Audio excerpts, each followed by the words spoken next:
प्रदेश में सरकार की सख्ती की वजह से मदरसा संचालक लगातार मान्यता सरेंडर कर रहे हैं और दरअसल सरकार की सख्ती की वजह से मानक विहीन मदरसों पर कानून का डंडा चल रहा है।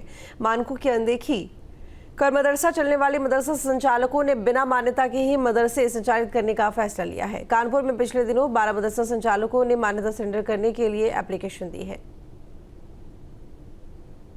निजी कठिनाइयों का हवाला देते हुए उनके द्वारा मान्यता सरेंडर कर दिया गया था और मेरे द्वारा उनके द्वारा प्रेषित प्रार्थना पत्र और शपथ पत्र रजिस्ट्रार उत्तर प्रदेश मदरसा शिक्षा परिषद को इस आशय के साथ प्रेषित कर दिया गया था कि इसको मान्यता प्रत्याहरित करते हुए मदरसा पोर्टल से डिलीट कराने का कष्ट करें।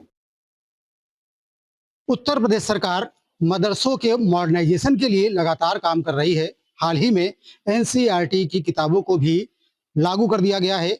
लगातार मॉडर्नाइजेशन के बावजूद भी तमाम मदरसा संचालक उत्तर प्रदेश में अपनी मान्यता को सरेंडर करने का काम कर रहे हैं। उन्हें लगता है कि सरकार उनके साथ ज्यादती कर रही है। हमारे साथ बात करने के लिए ऑल इंडिया मदरसा टीचर्स एसोसिएशन के उपाध्यक्ष मौजूद से बात करते हैं। जाहिर सी बात है कि जो मानता है वो एक तरीके का समझौता होता है। समझौते की कुछ शराइत होती हैं। समझौता कभी रद्द होता है और जब उसकी शराइत पर काम नहीं होता है। अब ये मान्यता भी एक समझौता ही है।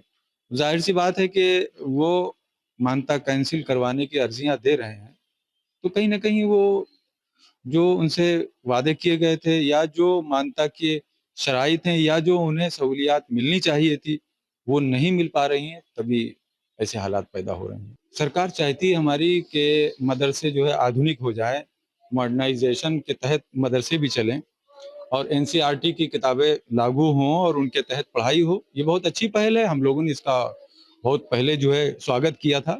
मगर सवाल ये है कि आज की तारीख में आप कह रहे हैं कि भाई एनसीईआरटी के तहत आप अपने यहाँ पढ़ाई करवाएं, अपना सिलेबस एनसीईआरटी के तहत चलाएं, जबकि आज से 2 साल पहले 3 साल पहले 2022 में मदरसा मॉडर्नाइजेशन की तालीम दे रहे शिक्षकों को ही जो है ख़त्म कर दिया